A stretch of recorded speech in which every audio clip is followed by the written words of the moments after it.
Paz, igreja, tudo bem com vocês? Então, nesse vídeo de hoje eu quero compartilhar uma experiência que eu tive alguns meses atrás, uma experiência, um fato comum do dia a dia e que me trouxe assim, muitas lições importantes, tesouros escondidos, algumas riquezas encobertas e eu tirei algumas lições, eu quero compartilhar com todos vocês.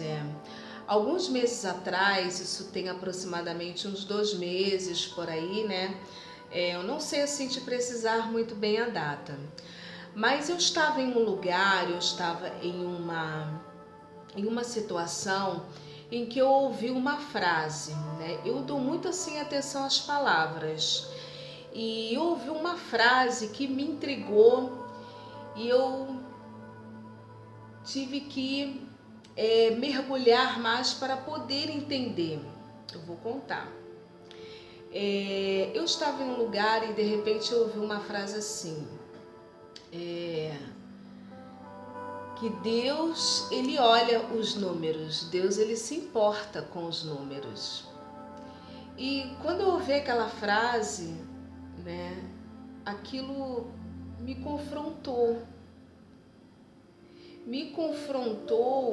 de uma forma que em alguns lugares onde Deus me levou para compartilhar a sua poderosa palavra, eu sempre falava, pregava que Deus não olha os números. Olha só, que Deus não olha os números.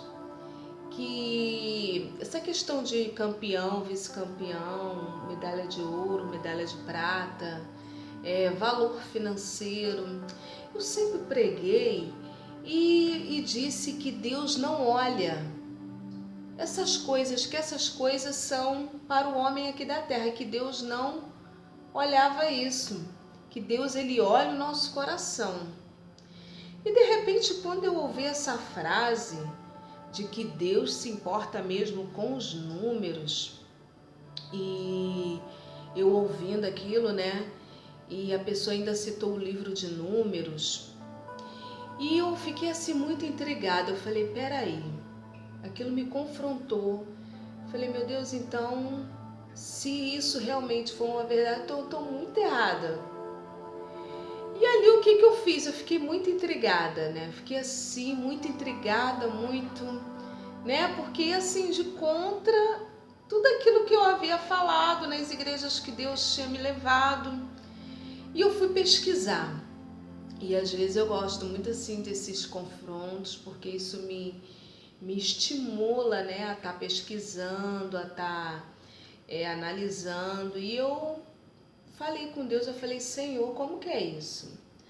Aí eu entrei no livro de Números, comecei a ler, comecei a estudar, comecei a mergulhar em águas profundas, comecei a tentar entender e buscando em Deus o que Ele gostaria de estar falando comigo ali naquele livro, porque eu não sei você, mas eu creio, para mim, que nada é por acaso. Sempre tem um propósito. E não foi por acaso que eu ouvi esta frase. E ali me intrigou, eu intrigada, eu mergulhei no livro de Números.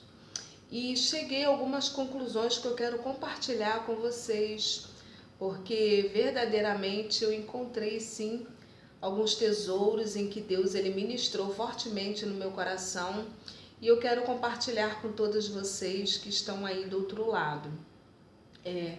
Eu só gostaria assim de estar dizendo, compartilhando, que o livro de Números, ele foi escrito em um contexto, em uma situação em que o povo estava se preparando, o povo de Israel estava se preparando para entrar na terra prometida. Então ali houve toda uma questão de preparação, E Deus realmente ele vai chamar o líder Moisés e vai fazer Moisés contar todas as pessoas que estavam ali. É realmente realizado um censo, uma contagem.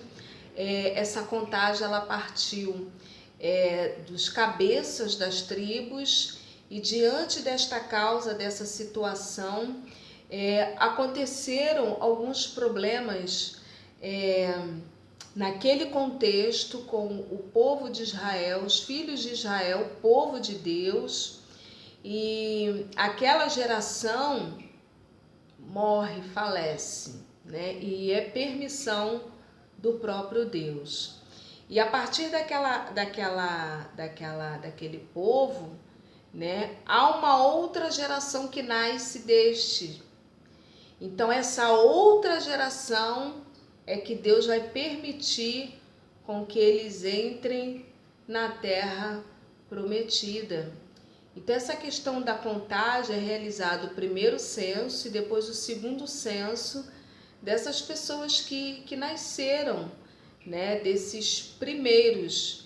E havia também um fato muito interessante ali no livro de Números, no registro, né, no documento, em que toda essa contagem, a intenção era preparar esse povo a nível militar para que eles enfrentassem o povo inimigo, o exército inimigo. Então essa questão da contagem também é no sentido de preparação militar para que eles enfrentassem o exército inimigo. E eu cheguei a algumas conclusões de que a questão da contagem, no meu ver, tá? Na minha humilde opinião, a questão da contagem eu tive a impressão, né, lendo, observando o registro de números, que aquilo dali foi por uma questão administrativa e organizacional, tá? Por quê? Porque o Deus que nós servimos, segundo a minha visão, é um Deus organizado, né? E eu fiquei pensando lá na criação, quando Deus criou, né? Cada dia ele fez algo, né? Um dia a fauna, a flora, no outro dia os animais, um dia os luminares, no outro dia... Olha, uma coisa fantástica. Então você observa que cada dia ele organizou, fez, realizou, criou, né, uma situação diferente, né? E quando chega lá no Novo Testamento, já Jesus Cristo de Nazaré, ocorre um fato ali também muito interessante que eu me lembrei. Jesus de Nazaré, ele está pregando no deserto, ele não quer dispensar aquele povo, né, com fome. E ali é um fato também muito interessante nessa questão que eu estou falando aqui, é que ele vai chamar os discípulos, vai orar, vai partir, né, o pão, e o milagre acontece ali na partilha, e ele vai dar uma ordem, uma instrução, né, de que aquele povo se assentassem de 50 em 50, 100 em 100, fizessem grupos. E assim ele orienta que os discípulos compartilhem os pães e os peixes dessa forma organizada. Então eu aprendo que o Deus que nós servimos, ele é um Deus organizado. Então essa questão da contagem no sentido da minha visão, de organização, porque Deus ele é um Deus organizado. E mergulhando no livro de Números, né, no registro de Números, eu encontrei algumas riquezas que ministraram muito no meu coração, eu quero compartilhar com você. Amém? A primeira lição, o primeiro tesouro que eu encontrei está lá em Números 11, versículo 1, em que a reclamação, o problema ali, são as dificuldades, né? O povo israelita, eles reclamaram de seus problemas ao invés de orar a Deus e pedir ajuda ao Senhor, né? Houve uma situação do pecado da murmuração. E murmuração, irmãs, é um pecado, e Deus ele não gosta, né? Deus ele não tolera murmuração. Você, ao analisar, ler e estudar o livro de Números, né, o registro, você vai perceber que eles reclamaram muito, e assim não é diferente no nosso dia a dia. Durante a minha adolescência eu reclamava muito, era muito assim, reclamona, entre aspas, né, que eu nem sei se existe essa palavra, mas eu reclamava muito. Eu reclamava da minha família, reclamava da minha casa, reclamava de tudo, reclamava da minha aparência, que eu já até falei aqui. Olha, eu reclamava de tudo, tudo, reclamava de tudo. E quando começou o agir de Deus na minha vida, Deus foi me tratando, foi me tratando. Eu ainda reclamo, mas bem menos, né, do que lá atrás. Tem algumas coisas que eu ainda preciso melhorar muito, mas eu já prossegui muito nessa questão da reclamação. Hoje eu tenho um coração grato, um coração de entender e compreender que a gratidão ela é algo que nós precisamos ter presente na nossa vida. E eu agradeço pela minha casa, agradeço pela minha comida, eu agradeço pelas roupas, eu agradeço pelo poder de compra, eu agradeço por ir ao mercado, eu agradeço pela liberdade de ir e voltar do culto na minha igreja, eu agradeço por andar com a Bíblia, eu agradeço a Deus por Ele estar me capacitando para pregar a sua poderosa palavra. Eu agradeço por tudo, agradeço pela água, pelo banho que eu tomo, que eu abro o chuveiro e lá tem água em regiões do país que não tem. Então assim, eu agradeço pelas oportunidades e eu tenho aprendido a agradecer ao Senhor, não ter uma atitude de conformismo, não, nada disso, né? Mas agradecer pela sua bondade, a sua misericórdia. E aqui esse povo, eles reclamaram, né? Uma outra lição que eu tive é a falta de comida. Eles reclamaram da falta de comida, cobiçaram o que não tinham. Quantas pessoas, né, reclamam da comida, reclamam do alimento, reclamam, né? Uma vez eu atendi uma irmã que ela estava reclamando de ir ao supermercado. Ela, mais uma vez eu vou ter que ir ao supermercado. Aí eu falei, irmã, agradeça. Porque tem gente que não tem condições de ir ao mercado, né? E ali ela é verdade, irmã Raquel, então. E ali ela mudou, né? Uma outra reclamação que eles tiveram também foi por estarem no deserto, de terem que enfrentar os gigantes da terra prometida e desejarem retornar ao Egito. Então eles se rebelaram contra as autoridades que Deus havia levantado, né? No caso Moisés. Eles tiveram saudade do Egito, porque lá no Egito tinha água, tinha comida, né? Não eram lá grandes comidas, mas para eles tiveram saudade e quiseram retornar à situação do Egito. Então, não entendiam e não entenderam que Deus estava cuidando deles, né?